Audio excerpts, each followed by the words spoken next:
El Evangelio según San Juan, en el capítulo 17, estamos leyendo el versículo número 3. San Juan capítulo 17, versículo número 3. Dice el versículo número 3.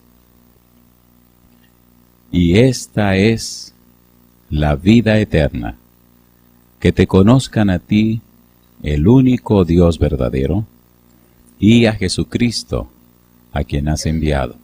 ¿Qué les parece si oramos puestos en pie? Querido Padre Celestial, gracias por el regalo de este nuevo día, y gracias por su compañía, y gracias por la presencia de los ángeles en este lugar. Señor, gracias por todos los presentes, amigos y amigas, hermanos y hermanas, y gracias por aquellos y aquellas que están en sintonía con nosotros a través de la internet, a través de la televisión, a través de la radio. Que cada uno de ellos y ellas en esta hora sea bendecido con su presencia y sea guiado y dirigido por el Espíritu Santo. En este lugar rogamos, oh Dios, que el Espíritu Santo nos traiga palabra de vida para la vida eterna. Que ahora, Dios, recibamos la palabra de Jehová que vive y permanece para siempre. Háblenos, Dios, a través del predicador. Que no sean las palabras de este hombre, sino las palabras que da Jehová, palabra de vida para la vida eterna. Lo pedimos, Señor, en el nombre de Jesús. Amén.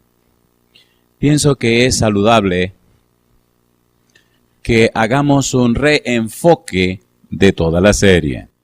Hace algún tiempo comenzamos a trabajar con esta serie que se llama Transformados por su Espíritu.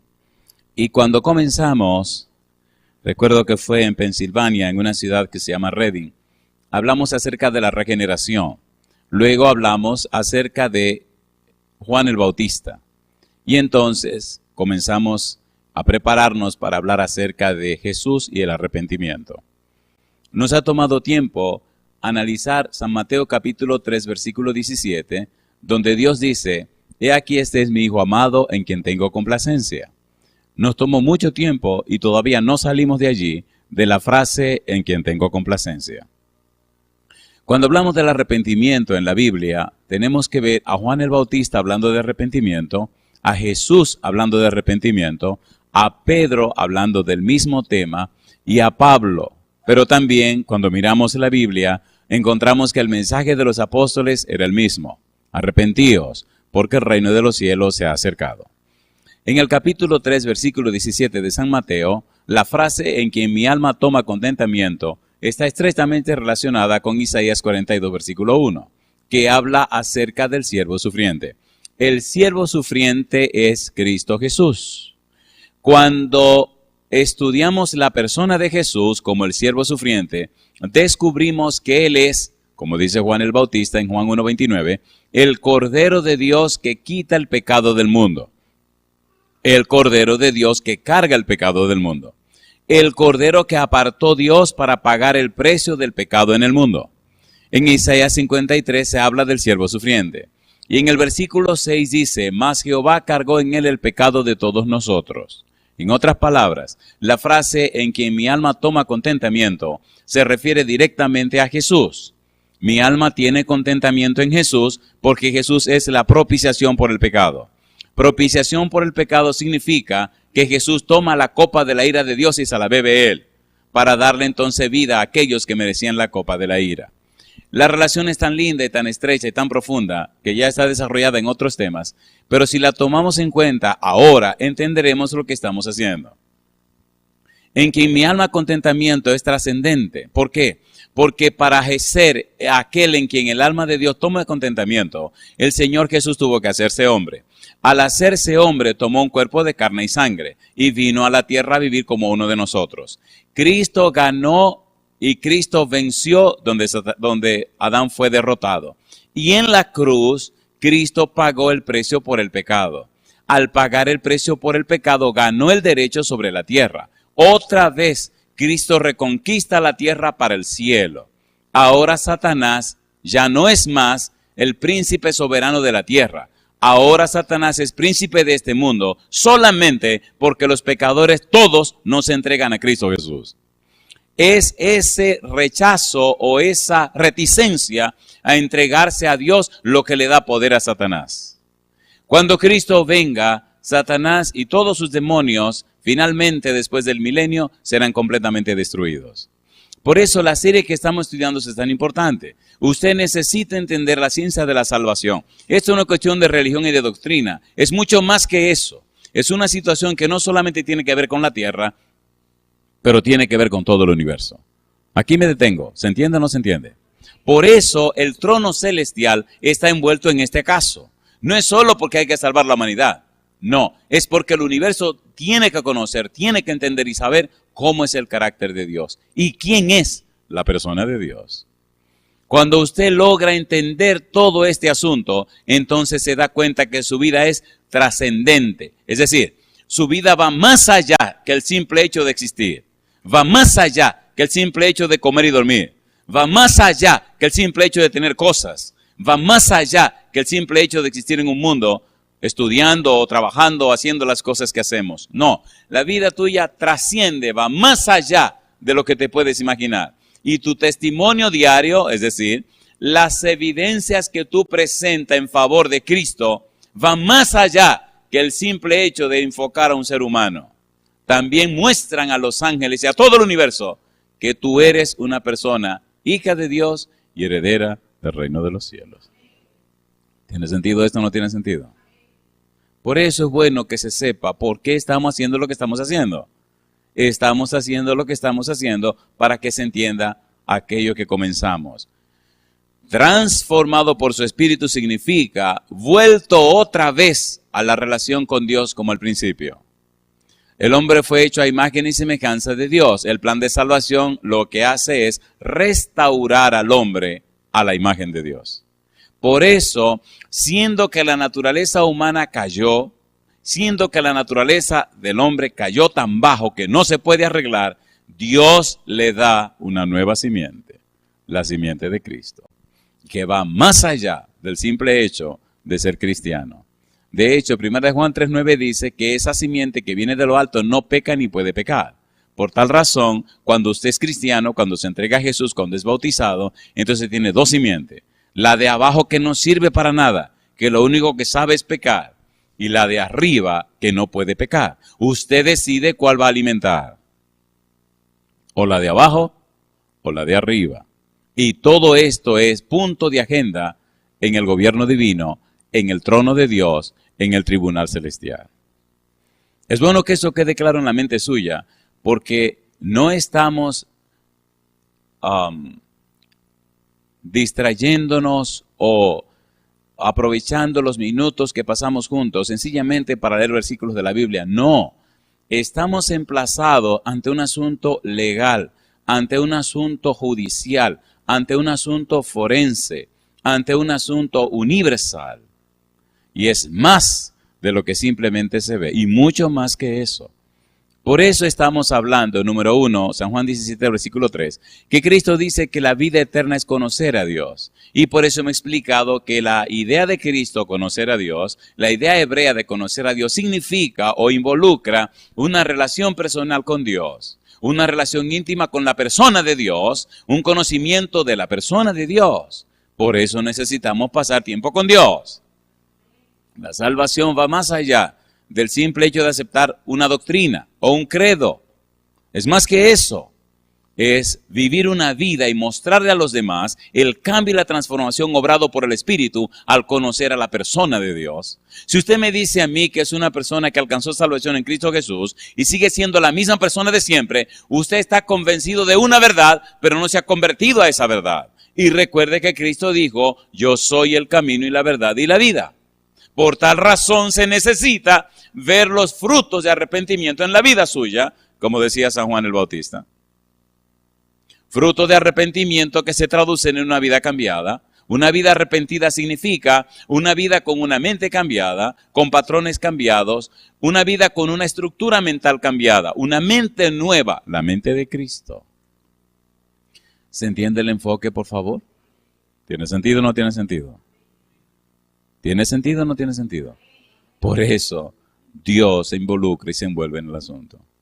Ya hablamos, número 1, lo que significaba Elohim. Hablamos lo que significaba Ruach Elohim. Hablamos lo que significaba Yahvé Elohim. Hablamos lo que significaba Bar Elohim. Todo el gobierno divino envuelto, involucrado en esto. Ayer hablamos un poco acerca de lo que es el trono de Dios. Dios aparece sentado en su trono, Isaías capítulo 6, versículo 8. Hay serafines delante de él. La falda de él cubre todo el templo, cubre todo el espacio que vio Isaías. Vemos más adelante en el libro de Daniel capítulo 7, versículo 9 y 10, Dios sentado en su trono. Un anciano de día, dice él, tiene el pelo blanco y hay millones que le sirven delante de él. Él ve, sentado en el trono, a una persona y describe las características que él ve. En el capítulo 4 y capítulo 5 del libro de Apocalipsis aparece Dios sentado en su trono. En el capítulo 4 aparecen serafines delante de él. De modo que la persona que vio Isaías, intuimos que es la misma persona que vio Juan y la misma persona que vio Daniel. Pero mire qué curioso, Ezequiel también ve un trono, pero la persona que ve en el trono no tiene esos perfiles, tiene otros perfiles. Y curiosamente, cuando Cristo habla, dice que él también tiene un trono. Y también define cosas interesantes acerca de él y su trono. Vamos al libro de Ezequiel, vamos rapidito, para ver este segundo trono. Todo el arrepentimiento, todo el mensaje de arrepentimiento está seguro y asegurado por la presencia y la participación de Dios el Padre, de Dios el Hijo y Dios el Espíritu Santo. Ezequiel capítulo número 1, versículo 4 al 6. Ponga cuidado en lo que vamos a leer. El arrepentimiento es seguro, asegurado y garantizado porque Dios está envuelto en esto. Usted no tiene nada que temer, solamente tiene que confiar y creer en lo que Dios ha prometido y caminar conforme a los principios de la Biblia. Ezequiel capítulo 1, versículo 4 al versículo 6. Mire qué cosa linda. Aquí Ezequiel ve, tiene una visión, aquí comienza su experiencia maravillosa con el Espíritu Santo. Ezequiel capítulo 1, versículo número 4. ¿Cómo dice el versículo 4? Y miré, y aquí, ¿qué cosa? Venía ¿de dónde? Venía del norte un viento tempestuoso. Sigue diciendo, y una gran nube, ¿con qué cosa? Con un fuego envolvente. Ponga cuidado a esa frase, con un fuego envolvente. Y alrededor de él, ¿qué cosa había? Un resplandor. Y en medio del fuego, algo que parecía como bronce refulgente. Es lo que está viendo Ezequiel. Dice el versículo 5, y en medio de ella, la figura de 4 seres vivientes. Y esta era, ¿qué cosa? Su apariencia. Había en ellos semejanza de hombre. Cada uno tenía 4 caras y 4 alas. ¿Cuántas alas tenían los que vio Isaías? 6. ¿Cuántas alas tenían los que vio Juan el Bautista, Juan el discípulo amado en Apocalipsis? 6. ¿Cuántas alas tienen los que está viendo Ezequiel? 4. Los que tienen 6 se llaman serafines. Los que tienen 4 se llaman querubines. Ahora se está viendo un trono donde no hay serafines. Lo que hay son querubines. Y se está viendo ahora una figura de una persona que no tiene el pelo blanco, ni tiene una falda larga. Tiene otra apariencia. Y ponga cuidado, por favor. Dice el capítulo 1 de Ezequiel, versículo número 11. ¿Cómo dice el verso 11? Así eran sus caras. ¿Y qué dice ahora? Y tenían sus alas extendidas por encima. ¿Y qué sigue diciendo? Cada uno 2, las cuales se juntaban. ¿Y qué pasó con las demás? Y las otras 2 cubrían sus cuerpos. ¿Cuántas alas tenían? 4 alas. Así que no son, ni es el trono que Isaías vio, ni es el trono que vio Juan en el libro de Apocalipsis. Ahora Ezequiel está teniendo experiencia con otra persona que tiene un trono y que está sentada en el trono. Veamos más adelante en el mismo capítulo 1, los versículos 25 al 27. Dice el versículo 25, y cuando se paraban, ¿qué hacían? Y bajaban sus alas, se oía una voz de arriba de la expansión que había sobre sus cabezas. Y sigue diciendo, y sobre la expansión que había sobre sus cabezas se veía la figura de un trono que parecía de piedra de zafiro, y sobre la figura del trono había una semejanza que parecía de hombre sentado sobre él. Y la apariencia como de figura como de bronce refulgente, como apariencia de fuego dentro de ella en derredor. El aspecto de sus lomos, ¿qué cosa? Para arriba, fuego. Y desde sus lomos para abajo vi que parecía como fuego y que tenía resplandor alrededor. Desde los lomos, la cintura para abajo, fuego. Y desde la cintura para arriba, como bronce refulgente. Mi pregunta, ¿es ese el anciano que tenía el pelo blanco y una falda grande? No, es otro personaje. Lo bueno es en el capítulo 8, donde él pone un detalle más que nos ayuda a descubrir quién es ese personaje.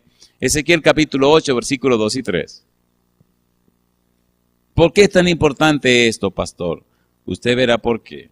Ezequiel capítulo 8, versículo número 2, dice, y miré, y he aquí una figura que parecía de hombre, desde sus lomos para abajo, fuego, y desde sus lomos para arriba, ¿qué parecía? Parecía resplandor, el aspecto de bronce refulgente.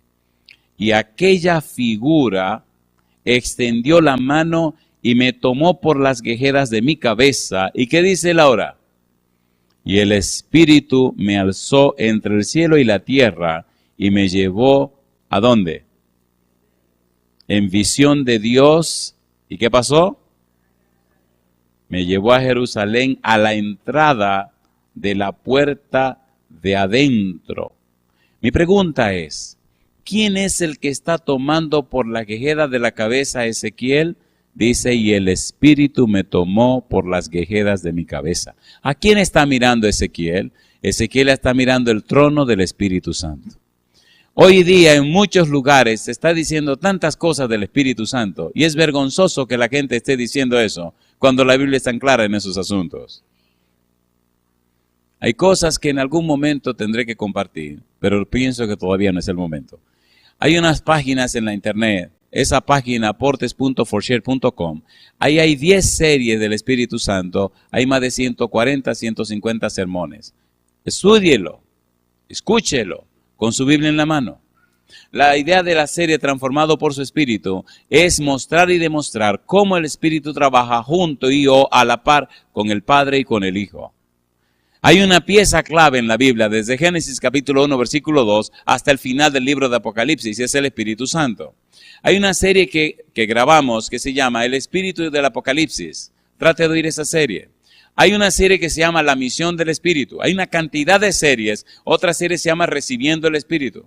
Hay una montaña de series que hemos grabado porque hoy por hoy necesitamos conocer y entender la persona del Espíritu, la misión del Espíritu, la obra del Espíritu.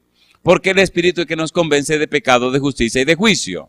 Jesús dijo que todo pecado y toda blasfemia será perdonada, pero la blasfemia contra el Espíritu Santo no será perdonada. Cuando Cristo se iba, dijo, no se vayan de Jerusalén hasta que reciban la promesa del Padre.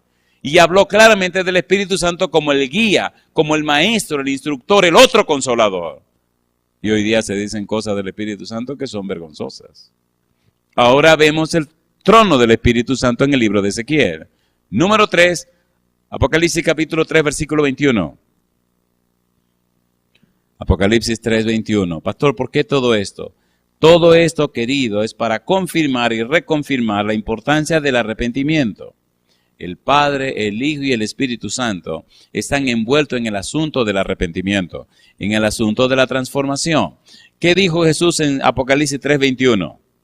Al que venciere, ¿qué cosa? Le daré que se siente conmigo, ¿dónde? Así como yo he vencido y me he sentado, ¿con quién? Con mi Padre en su trono. Pregunto, ¿está diciendo Cristo que el Padre tiene un trono? ¿Y está diciendo Cristo que Él tiene su trono? Alabado sea el nombre de Dios. Si el Padre tiene su trono, si el Espíritu tiene su trono y Cristo tiene su trono, entonces cada quien tiene su trono.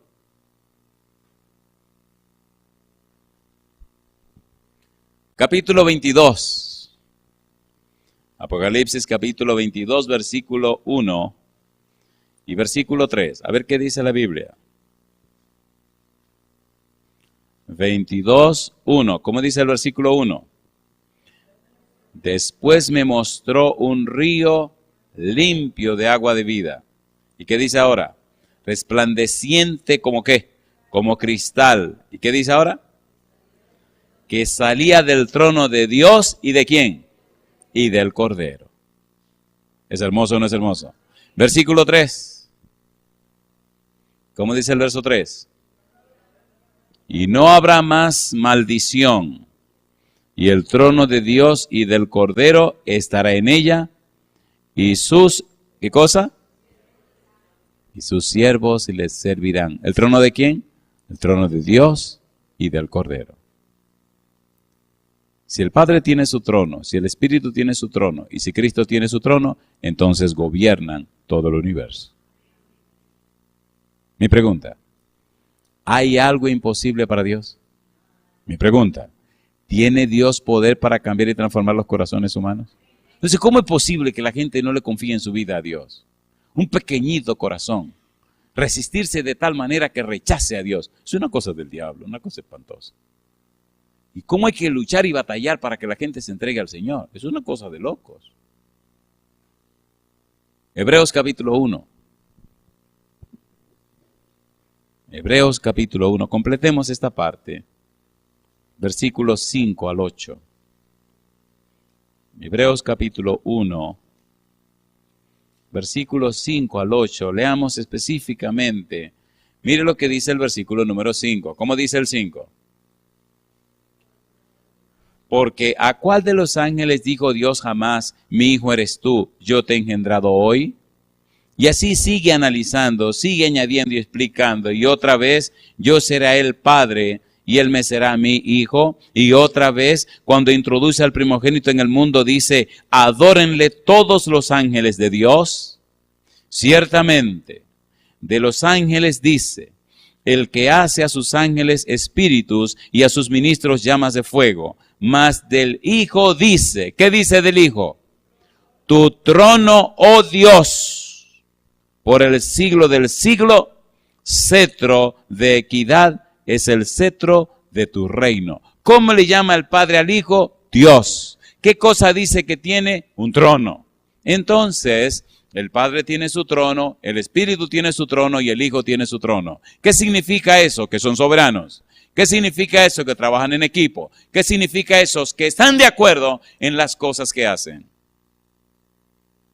¿Cómo nos beneficia esto a nosotros? Número 1, sabiendo que podemos tener garantía y seguridad para nuestras necesidades sean suplidas. Número 2, que nosotros somos objeto de estudio de todo el universo. Número 3, que podemos mostrar en nuestra vida la gracia, la presencia y los perfiles del Dios Todopoderoso. Nosotros somos, y hemos dicho, los actores y las actrices de un drama milenario. Todo el universo tiene los ojos enfocados en la tierra y usted y yo mostramos el carácter precioso de nuestro Hacedor. La mayoría de los cristianos no saben que cuando Dios nos hizo un templo para ser lleno de la presencia del Espíritu Santo. ¿Somos o no somos un templo? En el libro de 1 Corintios capítulo 3 hay unas palabras interesantes que deberíamos tomar en cuenta. Y hay unos detalles que es imprescindible resaltar. Primera de Corintios capítulo número 3. Oiga lo que dice la Biblia. Primera de Corintios capítulo 3 versículo 16. ¿Cómo dice? ¿No sabéis que sois, qué cosa? Templo de Dios. ¿Y qué más? Y que el Espíritu de Dios mora en vosotros. ¿Qué cosa somos nosotros? No dice ni siquiera que somos una casa. En Hebreos capítulo 3 versículo 6 dice que somos una casa de Cristo. Pero ahora Pablo dice y explica, miren, nosotros no somos una casa cualquiera, somos un templo. ¿Se imagina usted en un templo, un baile y la gente bailando y bebiendo? Entonces, ¿cómo usted se pone a bailar, a beber y a fuñir la paciencia allá afuera? Si es santo un edificio que usted construyó, más santo debe ser su persona, que es la morada del Espíritu de Dios. ¿Sí o no? ¿Sí o no? Sin embargo, usted mete por esa boca cosas que nunca debió poner, mira cosas que nunca debió mirar, oye cosas que nunca debió escuchar y toca cosas que nunca debió tocar, siendo que usted es el templo del Espíritu Santo y morada del Espíritu de Dios. ¿Es así o no es así? ¿Es así o no es así? Somos templo. Dios nos creó para ser morada del Espíritu Santo. Con el propósito, con el objetivo, con la meta de, a través de nosotros, Dios darse a conocer. Qué cosa linda. ¿Es hermoso o no es hermoso? Por eso, cuando el hombre pecó, Dios no lo abandonó. El hombre, y estoy hablando de la humanidad, es un proyecto de Dios.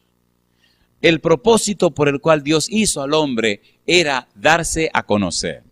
Vamos a ver si esto lo hacemos rapidito. Cuando el hombre sale de la mano de Dios, sale bueno en gran manera. Génesis 1:31. De modo que cuando el hombre sale, refleja la belleza y la santidad de Dios. Los perfiles de Dios. ¿Es así o no es así? Dice la sierva de Dios que estaba vestido con un manto de luz, la misma luz que cubre a Dios. Y dice la Biblia, en el Salmo 104, que Dios se viste de luz y de magnificencia. Así que el hombre y la mujer estaban vestidos de luz y de magnificencia. Cuando pecaron, la luz desapareció y entonces se sintieron desnudos. La palabra desnudo, explicamos en una serie que dimos en Canadá, la palabra desnudo, antes del pecado, significa pureza e inocencia. Pero desnudo después del pecado significa otra cosa. ¿Sí o no? Por eso Adán y Eva estaban desnudos y no se avergonzaban antes de pecar. Pero después de pecar, estaban desnudos y se avergonzaron. ¿Se entiende la relación, por favor? Desapareció el manto de luz que los cubría.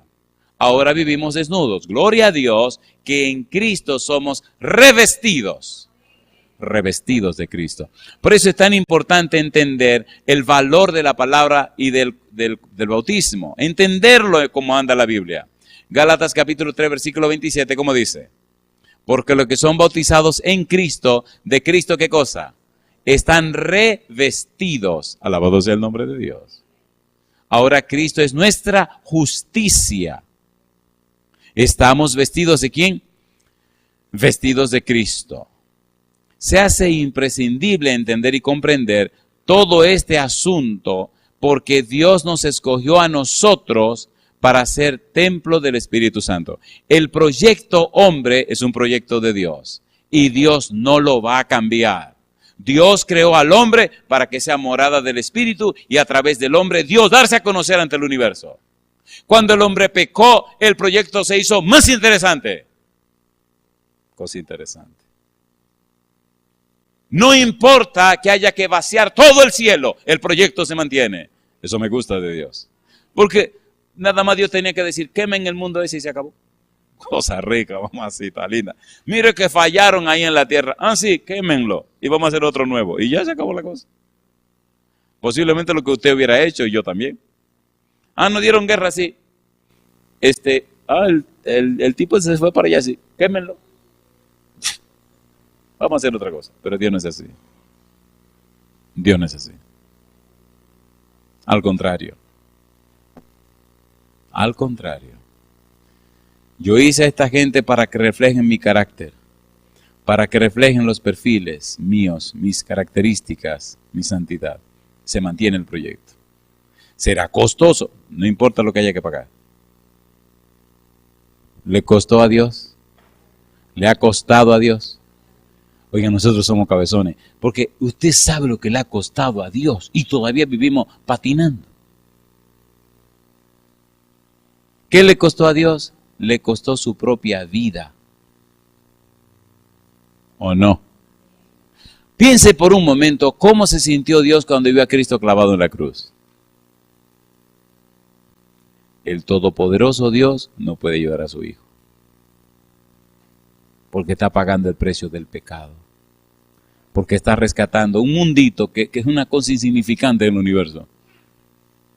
Mi madre, que tal vez ni se ve. Bueno. Ay, Señor. Yo le hago una pregunta a usted. ¿Somos importantes para Dios o no somos importantes? 1 Corintios capítulo 6. Mire la misma idea, pero expresada un poquito más profunda y con un detalle adicional. 1 Corintios capítulo 6, versículo número 19. ¿Cómo dice el 19? ¿O ignoráis que vuestro cuerpo es qué cosa? Templo del Espíritu Santo, el cual está en vosotros, el cual tenéis de Dios. ¿Y qué dice ahora? Y que no sois vuestros. Tú no puedes hacer lo que te dé la gana. Ese cuerpo no es tuyo. Ese cuerpo es templo de Dios y morada del Espíritu Santo. ¿Cómo compró Dios esos cuerpos? ¿Cómo dice el versículo 20? Porque habéis sido comprados por precio. ¿Qué dice? Glorificad pues a Dios en vuestro cuerpo y en vuestro espíritu, los cuales son ¿de quién? De Dios. Pero ¿qué hace Satanás? Que toma nuestro cuerpo, lo embarra y lo envuelve en cosas que no debe ser para tener derecho legal sobre nosotros y hacer con nosotros lo que le da la gana. ¿Y qué hacemos nosotros? Que muchas veces le damos la razón. Cuando Pablo dice, glorificad pues a Dios en vuestro cuerpo, ¿qué es lo que está diciendo? En el capítulo 1, versículo 21 de Romanos, dice, y no le glorificaron como a Dios. Hay una relación muy estrecha entre la palabra o el verbo glorificar y la palabra adoración. La adoración no es un culto. La adoración es un acto que se hace en la iglesia. La adoración es un estilo de vida. ¿Qué es la adoración? Un estilo de vida. La adoración es lo que nosotros somos y por tanto hacemos cada momento de nuestra vida. Hay personas que se preparan en la semana para el culto de adoración en la iglesia. Se equivocó. El culto de adoración es cada momento de tu vida. Si pues coméis o bebéis o hacéis otra cosa, hacedlo todo ¿para qué? Para la gloria de Dios. Que cada detalle de tu vida glorifique a Dios. Glorificar a Dios, doxazo, significa mostrar los perfiles de la persona de Dios, las bellezas de su carácter, la santidad de su persona en todo momento. ¿Se entiende o no se entiende? Por eso, para lograrlo, el único que puede hacerlo es el Espíritu Santo. ¿Cómo? Transformados por su Espíritu. Queridos, ¿tiene sentido o no tiene sentido? Recuerde que esto no es cuestión de religión, es cuestión de relación. ¿Cuestión de qué? De relación. ¿Con quién te estás relacionando? Mire qué interesante es esto. Un hábito es una respuesta aprendida a un estímulo determinado. Los hábitos son el resultado de nuestras acciones. Nuestras acciones son el resultado de nuestras ideas. De modo que, decía William James, crea una idea, cosecharás una acción, crea una acción, cosecharás un hábito, crea un hábito, cosecharás un carácter, crea un carácter, cosecharás un destino. Pregúntate cuáles son tus hábitos. Y cuida qué es lo que estás viendo, qué es lo que estás mirando, qué es lo que estás oyendo, qué es lo que estás oliendo, qué es lo que estás tocando. La sierva de Dios le llama a eso las avenidas del alma. No me diga a mí que tus ojos enfocan una cosa, tus oídos enfocan otra cosa, tu nariz enfoca otra cosa, tu boca enfoca otra cosa y tus manos tocan otra cosa y tú me andas por otro lado. ¡Mentira! Usted tiene la mente llena de lo que está mirando y haciendo, ¿sí o no? ¿Sí o no? La ley de la contemplación, terminamos pareciéndonos lo que contemplamos. Por eso Dios dice, mirad a mí. Y por eso dice el apóstol, el libro de Hebreo, dice, puestos los ojos en Jesús. ¿Se entiende o no se entiende? ¿Puestos los ojos en quién? En Jesús. ¿En quién estás poniendo tus ojos? Haga un estudio usted mismo. Usted vive y usted actúa conforme a lo que usted está mirando. Es una ley, la ley de la contemplación. No me canso de repetir una experiencia. Hay un señor con un hijo y el hijo había nacido con una joroba. ¿Se entiende la palabra joroba? Era un jorobado.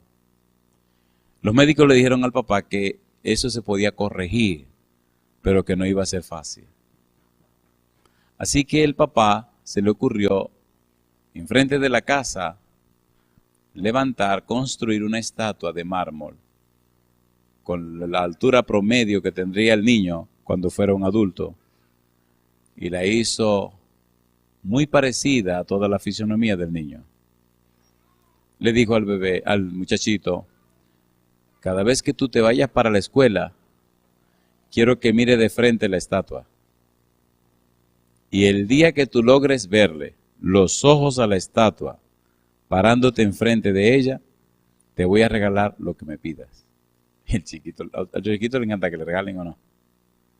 Y toda la mañana el chiquito venía y se paraba frente a la estatua y trataba de mirar. Y como estaba chiquito solamente veía para acá abajo.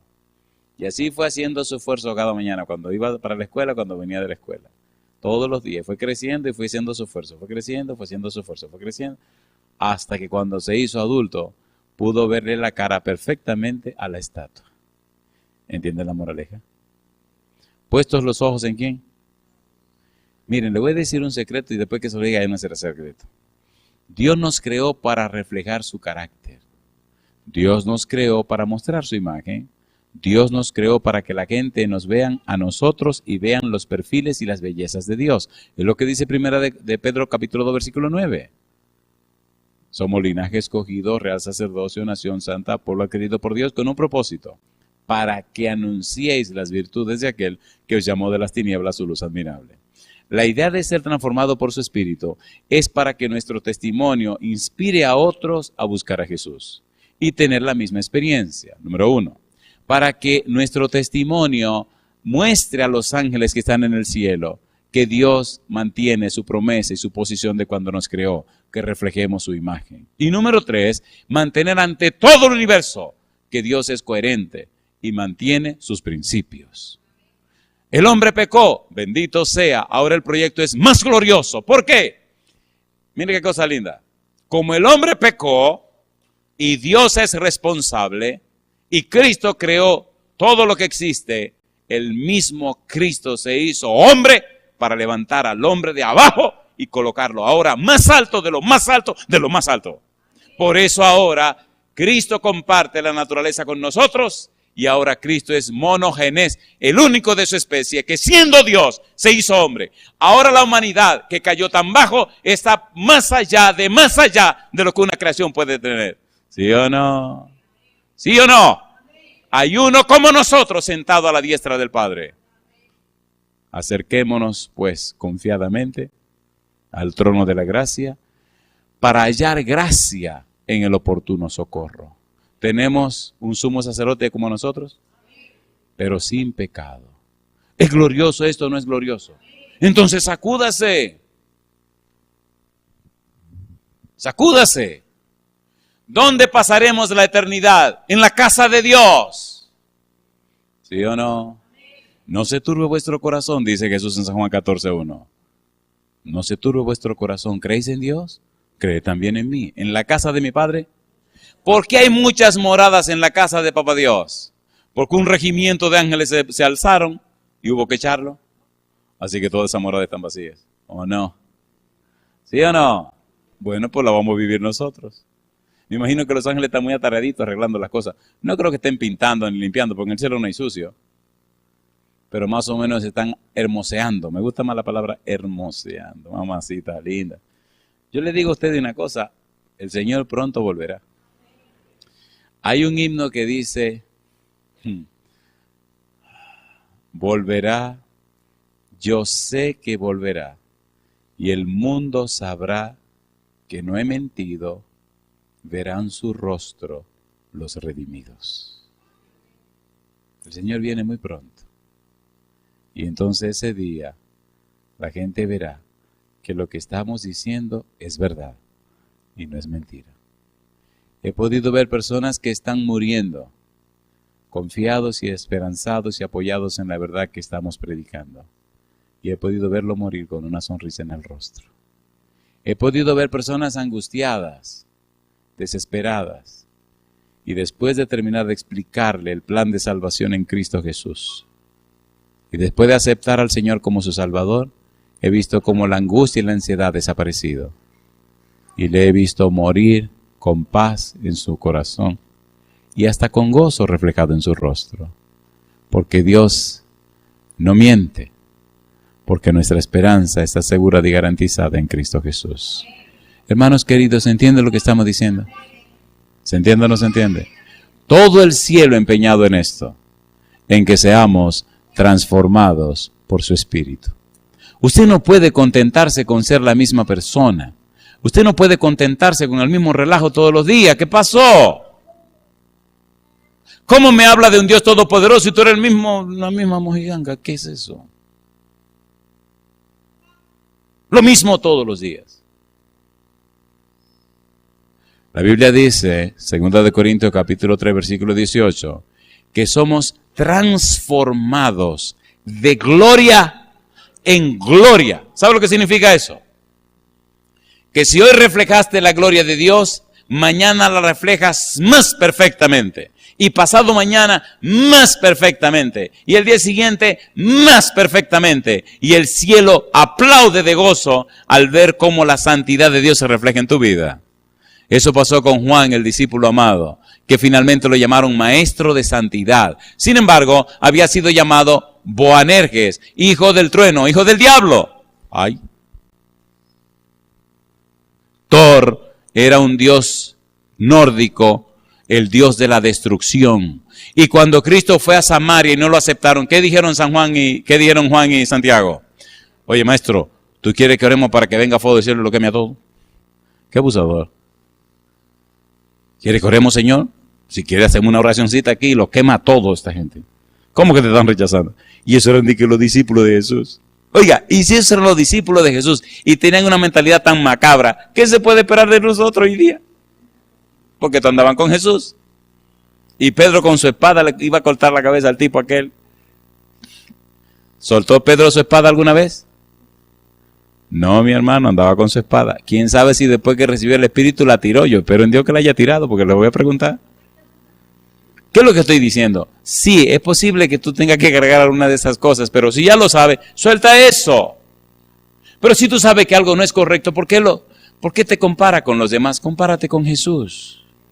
Porque tu testimonio alcanzará el corazón de la gente. Y el testimonio es la evidencia que presentamos a favor de Jesús. El Señor quiere glorificarse en tu vida. Glorificarse significa reflejar su carácter en ti. Los ángeles pudieran hacer este trabajo, pero Dios dijo que somos tú y yo que lo vamos a hacer. Y qué lindo cuando la gente ve tu testimonio, se entrega al Señor, y entonces en el cielo hay gozo por un pecador que se arrepiente. ¿Te gustaría caminar más de cerca con el Señor? ¿Notan que cuando dos personas son muy amigos terminan pareciéndose? ¿Recuerdan a Pedro cuando le preguntaron y le dijeron, tú eres uno de ellos? ¿Qué dijo Pedro? No lo soy. Y entonces la gente se inquietaron y dijeron, ¿cómo que tú no lo eres si tú te pareces a él? Es más, mira, tú hasta habla como él. Qué cosa linda. ¿No le gustaría que dijeran eso de usted? ¿Seguro que usted quiere que lo digan? Algunos se avergüenzan y no quieren parecer que son cristianos. Quieren disimular otra cosa. ¡Qué tontería! ¡Qué tontería! A veces tengo que estar en ciertos lugares y me preguntan, dígame una cosa, y te lo preguntan con cuidado porque piensan que te van a ofender. Dígame una cosa, ¿usted es cristiano? Le digo, claro que sí. Algunas personas no te preguntan si eres cristiano, sino que te preguntan, ¿a qué se dedica usted? Y me gusta decirle, a salvar almas. ¿A qué? A salvar almas. ¿Usted es un rescatista? Soy un rescatista. ¿Cómo va a ser? ¿Sí? Un rescatista espiritual. Otros lo sacan del agua, a mí me gusta sacarlo del mundo para llevárselo al Señor. Y algunas damas se acercan con otras intenciones. O sea, chula, mamacita linda. Y se encuentran tremendo lío, compadre. Porque entonces comienza a predicarle el evangelio. Y a decirle que se ponga derecho porque el Señor va a tomar en cuenta toda la poca vergüenza que la gente hace. ¿O no? Sí, porque este mundo se dañó, esto ya se acabó. Póngase claro, el Señor viene muy pronto. En resumen y en conclusión, la gracia de Dios, la misericordia de Dios, el amor de Dios es rescatar a sus hijos y convertirlos en templos del Espíritu para que sean transformados por la unción del mismo y hacer de ellos ejemplos, modelos que inspiren a otros a conocer a Dios, a entregarse a Él y alcanzar así salvación y vida eterna. En el libro de Éxodo capítulo 34, versículos 6 y versículo 7, Dios proclama su nombre y aparece una palabra en forma muy especial con la que quiero terminar. Hay una serie de trabajos que haremos acerca de esta palabra, pero pienso que es tiempo de decir algunas cosas. Éxodo capítulo 34, versículos 6 y versículo 7. ¿Cómo dice el verso 6? Dice el versículo 6, y pasando Jehová por delante de él proclamó, ¿qué cosa? Jehová, Jehová, fuerte, misericordioso y piadoso, tardo para la ira y grande en misericordia y verdad, que guarda misericordia a millares. ¿Y qué dice ahora? Que perdona la iniquidad, la rebelión y el pecado, y que de ningún modo tendrá por inocente al malvado, que visita la iniquidad de los padres sobre los hijos y sobre los hijos de los hijos, hasta la, ¿cuánto? Tercera y cuarta generación. Es interesante que allí aparece la palabra misericordia y resalta bastante, pero hay una frase que dice que perdona la iniquidad, nasa avon, que toma para sí la iniquidad, que resuelve la iniquidad. Iniquidad es más que pecado. La iniquidad es el pecado premeditado, el pecado que se prepara, el pecado que uno arregla, el pecado que usted anticipa. Hasta ese pecado que usted anticipó, hasta ese pecado premeditado, hasta eso el Señor promete que lo perdona. Alabado sea el nombre de Dios. Nasa avon, que toma para sí, que carga él, que lleva él hasta ese pecado. Por eso Juan decía, este es el Cordero de Dios que carga el pecado del mundo. Yo no sé cuál es tu pecado, yo no sé cuál es tu problema. Una cosa sé, que Cristo puede y quiere perdonar hasta eso malo que hiciste, eso asqueroso y extraño que hiciste, o eso que estás haciendo. La pregunta es, querido, querida, ¿quieres permitirle a Jesús que perdone tu pecado y que lave con su sangre toda la bajeza y la basura que tiene? Si tu respuesta es sí, ponte en pie conmigo. Y donde quiera que tú estés, manejando tu auto, o quién sabe dónde, si tu respuesta es sí, levanta tu mano y oremos juntos para que el Santo Espíritu tenga derecho legal sobre ti y sobre mí y empiece a cambiarnos a la semejanza de Jesús. Querido Padre Celestial, gracias por este nuevo día. Gracias, Señor, por su interés en cada uno de nosotros. Y gracias por llamarnos para ser actrices y actores en el drama milenario. Gracias, Dios, porque cuando caímos no nos abandonó. Gracias, Dios, por haber colocado en su agenda bendita nuestro caso personal. Sabemos y entendemos en su palabra que la situación de la tierra no involucra solo a los seres humanos. Sabemos que todo este asunto en la tierra involucra a todo el universo. Ahora entendemos, Dios, que nuestra vida es importantísima, no solo para los hombres, pero también para los ángeles y el universo. Hoy queremos que el Santo Espíritu repose en nosotros. Hoy queremos que el Espíritu Santo nos limpie, nos lave, nos cambie, nos transforme. Hoy queremos que el Santo Espíritu reprenda todo espíritu de mal que nos domina, que controla y guía nuestra mente. Hoy tomamos nuestra mente de las manos de Satanás y colocamos nuestra mente y nuestra voluntad en las manos de Cristo Jesús. Hoy reconocemos a Jesús como nuestro Señor. Esto significa que desde hoy Cristo será nuestro dueño. Significa que Él guiará nuestra vida. Significa que viviremos y haremos conforme a su voluntad. Hoy queremos, Dios, que nuestra vida refleje su carácter, que en nosotros se vea su gloria, que nuestro testimonio, Señor, que las evidencias mostradas en nuestra vida inspiren a otros a entregarse a usted. Dios santo y querido, lávenos con la sangre de su Hijo, habilítenos con su Espíritu y confírmenos, oh Dios, en su presencia, sosténganos con su mano poderosa, para que en este día el diablo no tenga parte con nosotros. Y todo aquel que nos vea, se relacione con nosotros, pueda decir, he aquí un hijo o una hija de Dios, en el cual mora el Espíritu Santo. Bendiga a todos los presentes, Señor, pero también bendiga a aquellos y aquellas que nos siguen en cualquier lugar del mundo, a través de la radio, la internet o la televisión. Dios santo, que muy pronto en toda la tierra haya un reavivamiento de la piedad primitiva, que en toda la tierra se vea el derramamiento pleno del Santo Espíritu, y hombres y mujeres, Señor, revestidos de santa consagración, salgan por toda la tierra a proclamar el mensaje de salvación y arrepentimiento en Cristo Jesús. Es nuestro anhelo y oración, Señor. Lo pedimos en el nombre de Jesús. Amén, Señor. Amén.